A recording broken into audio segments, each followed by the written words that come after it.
Hey folks, welcome to Thunderpunk Radio. I am here with Carl from Pepperball. So I've been kind of following Pepperball for a while. I think it's a great less than lethal option.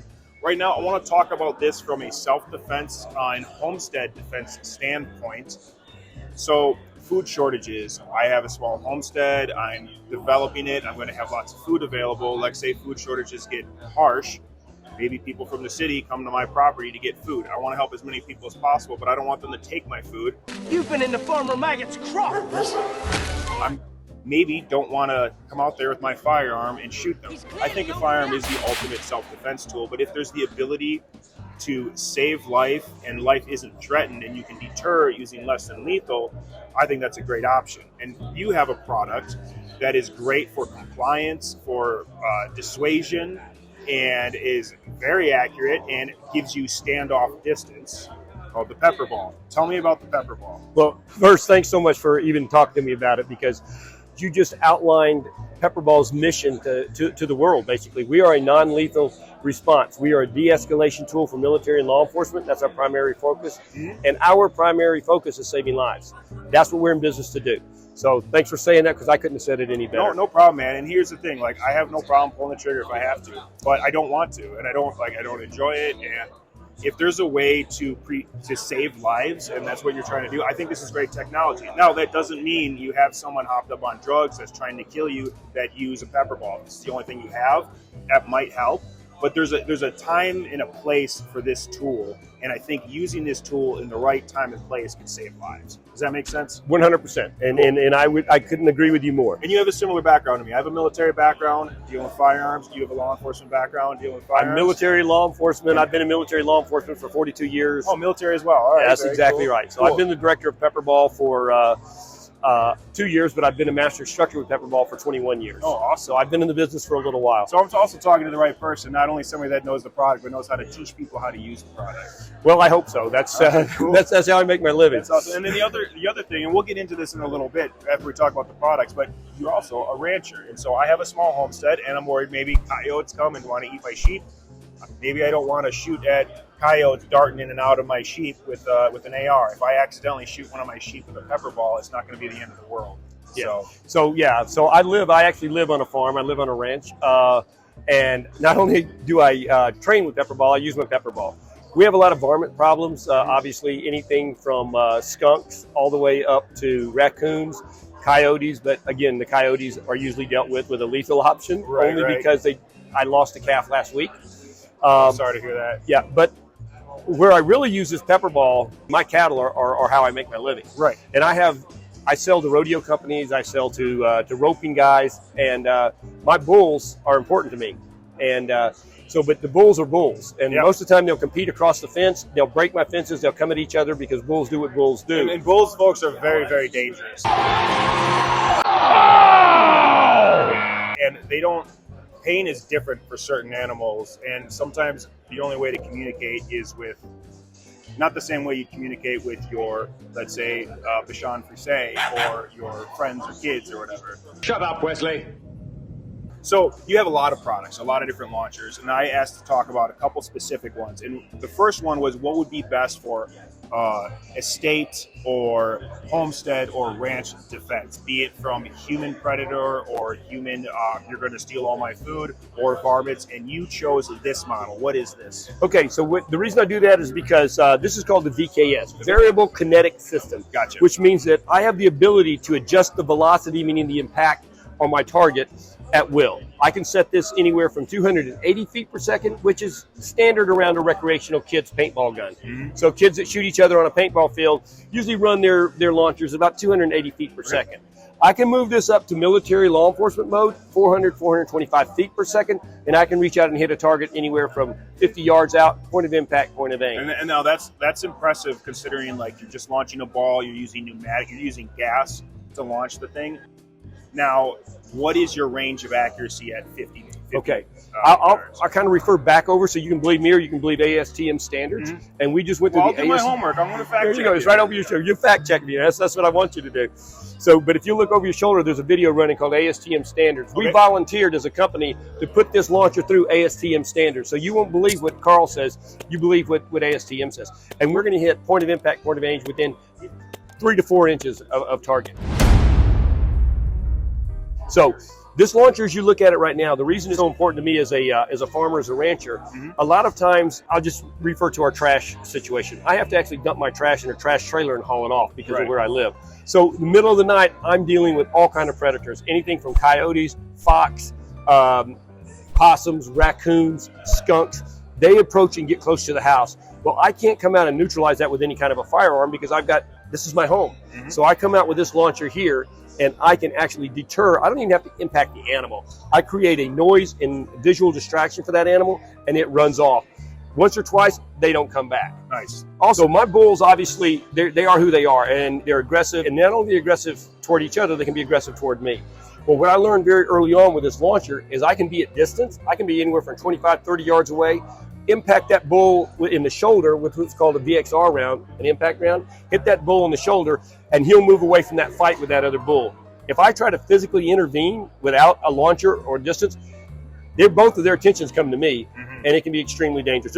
It's just very unforgiving if you make the wrong step or the wrong move 100%. In that area. Cover the kids' eyes.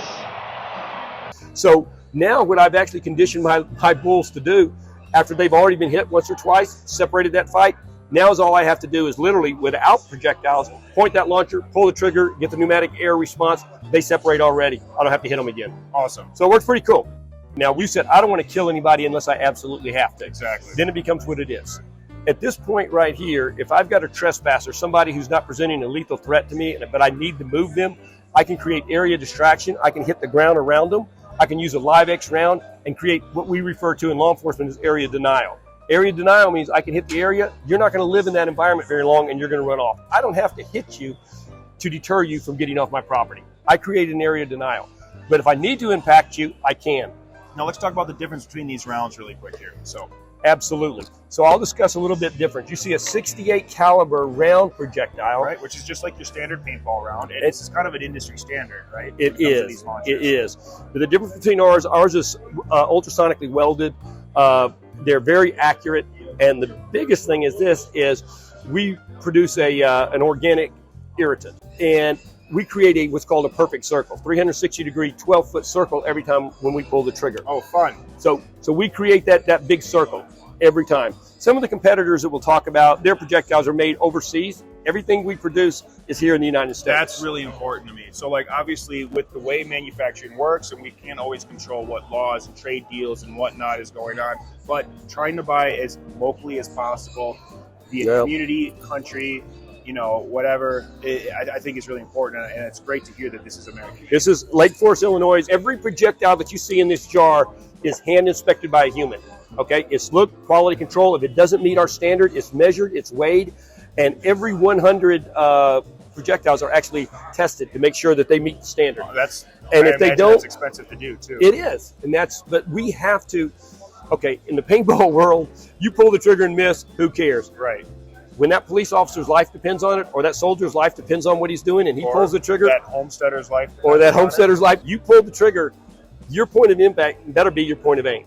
Awesome. So that's the reason we go through such standards, and we want to make sure that our products do what they're advertised to do. Okay, so we have the Live X rounds. Now you have rounds that have various levels of OC or irritant in it. That's exactly right. Okay. So this is called our Live X. Right. It's one of our most popular rounds. Okay. But I'll refer back to the George Floyd protests, and a lot of times you saw the aftermarket Israeli mask, you saw the N95's mask, you saw all the face shields that were used to defeat law enforcement in their efforts. So our scientists created what's called Live Max, and it's a micro-pulverized version, which gives us a little bit more of an edge. And then we have this other projectile, which is called our VXR. Which I'm familiar with something similar to this. So the FN, was it 303? FN 203, FN 303. I believe I had training on the FN 203 back in the day on my second deployment overseas, training people to work in TIFs, and it was a nasty round. I actually like this a little bit better, especially coming from a civilian and defense standpoint. Let's see a little bit more about this. I love the FN 303 round for what it was designed to do. Right. The FN 303 round weighs about 8.4 grams, has metal shavings, which is bismuth in the nose.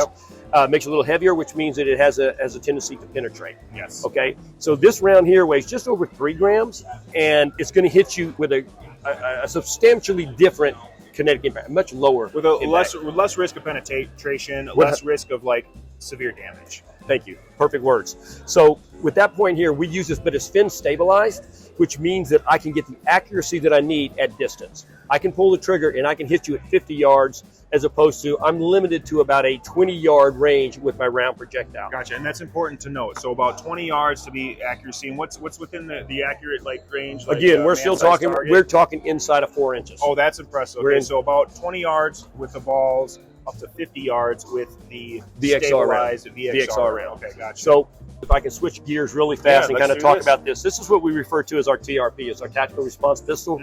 It's 12 gram CO2 to power it.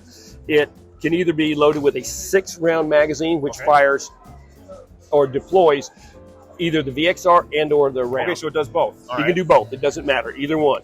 And the nice thing about this is that you have a 12 gram CO2 that sits in this pistol grip area dormant. It just sits dormant. That's the important part, right? It's dormant. Dormant means it's not punctured. There's no chance of it leaking. It's not going to be leaking out while you're sitting in your drawer or in your truck. So a year from now, you've had this sitting in your nightstand a year from now, and now you see that varmint or that person that's approaching your home and you need to deploy. Once you pick it up, it's a simple, you slap the bottom. And when you slap the puncture, that activates your launcher. Most of the question I get, well, how many times can I pull the trigger with one time? You will be able to get the exact same consistency with at least 20 rounds, which means 20. Gotcha. So I pull the trigger, 6, immediately do a quick reload, 6 more, reload, I'm up to 18, and I still have 2 left. Still good. Okay, gotcha. Most situations have resolved itself before you deploy 18 rounds, I hope. Right. Or you may want to go to plan B.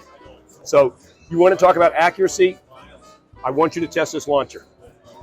This launcher, you're going to hit at 15 to 20 meters out, 15, 20 yards out, you're going to be almost point of impact, point of aim. Okay. I've matched guys with their Glocks at 15 meters hitting the same hole they do every time. Now, there's a lot of launchers out there. Accuracy and reliability does come at a higher price point, though, and that's totally understandable. What about is the price range? And keep in mind, you do cater to government contracts for the most part, and I understand, and that makes sense. A lot of civilians can't always afford the same quality control that you would get from something with not quite as tolerances or lesser manufacturing.